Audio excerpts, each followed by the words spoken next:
बात किडनी के कष्ट की कर रहे हैं। एक सवाल डॉक्टर साहब ये जानना चाहूंगा, क्योंकि किडनी की तकलीफ की बात करें तो अमूमन डोनेशन की बात होती है, ट्रांसप्लांट करने की बात होती है, तो ऐसे में प्रिकॉशन शायद उनके लिए भी जरूरी है जिन्होंने ट्रांसप्लांट किया हो और जिनको अब किडनी दी गई है। क्या प्रिकॉशन वहां पे ले सकते हैं? क्या यहाँ पे एक ओपिनियन दिखता है आपका? जिनका किडनी ट्रांसप्लांट हो चुका है जी, यानी वो पेशेंट या पेशेंट और जिन्होंने किडनी डोनेट किया। ठीक है, बहुत ही अच्छा अहम सवाल है। तो देखिए, जहां तक पेशेंट का सवाल है, उस पेशेंट को अपने किडनी स्पेशलिस्ट से लगातार संपर्क करना चाहिए। टाइम टू टाइम दवाइयां में एडजस्टमेंट की जरूरत है। ज्यादातर दवाइयां आपकी उम्र भर चलेंगी और एक सिंगल डोज भी मिस नहीं करनी चाहिए।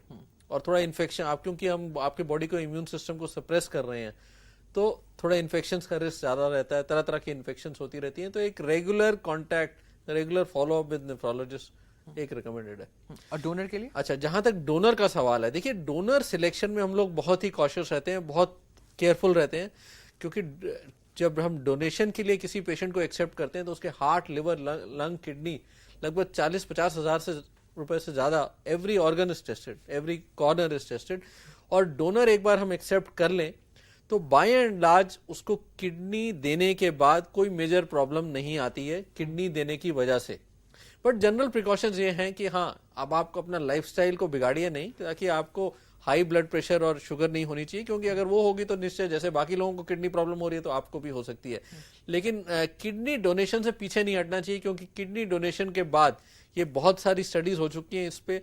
किडनी डोनर का जो एवरेज लाइफ स्पैन है वो एक आम एवरेज पॉपुलेशन से कहीं ज्यादा है। वो इसीलिए क्योंकि इनको हम पहले स्क्रीन कर चुके हैं। They are the healthiest and the fittest of the lot. Okay, तो ये तो बहुत अहम बात आपने कही और शायद ये एक कह सकते हैं कि जागरूकता फैलाने का भी काम करेगी। लेकिन दूसरा अहम सवाल ये बेहद जरूरी है, अमूमन मिथ की बात कर रहे थे, ये सवाल मैं जानना कहा जाता है किडनी में अगर स्टोन हो तो बियर कंजम्पशन ज्यादा करें, क्या ये सच्चाई है? और अगर सच्चाई नहीं है, पानी पीने की जो बात आपने कही, कई बार हमने ये भी सुना है कि ज्यादा पानी इंटेक करना भी शायद किडनी में फिल्ट्रेशन का प्रोसेस बार बार होगा और वो भी किडनी को इफेक्ट कर सकता है। और अगर स्टोन हो रखा हो, ऐसे सिचुएशन में कितना पानी पिया जा सकता है?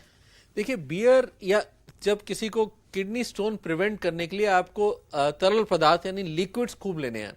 अब वो किसी भी माध्यम में हो सकते हैं। अगर बियर जो पीना चाहते हैं वो एक बहाना डेफिनेटली यूज कर सकते हैं, क्योंकि हाँ, बियर एक लिक्विड है और ज्यादा पी लेंगे तो उसमें, लेकिन ऐसी कोई स्टडी नहीं है कि जिन लोगों ने बियर ली हो और जिन लोगों ने सादा पानी पिया हो उतना ही, उनमें किडनी स्टोन का रिस्क कोई डिफरेंट है। तो साधारण पानी पीजिए, क्योंकि बियर अगर आप ज्यादा ले रहे हैं तो उसके कुछ और कई और नुकसान भी हैं। आपका वेट बढ़ेगा, बियर में कैलोरीज, डेड कैलोरीज होती हैं। तो पानी खूब पीना है। ये क्या क्वांटिटी हो सकती है आम आदमी के लिए? देखिए, एवरेज 2 से 2.5 लीटर पानी हर एक लिक्विड्स इंक्लूडिंग जरूर लेने चाहिए डे टू डे बेसिस पे। All of us should take.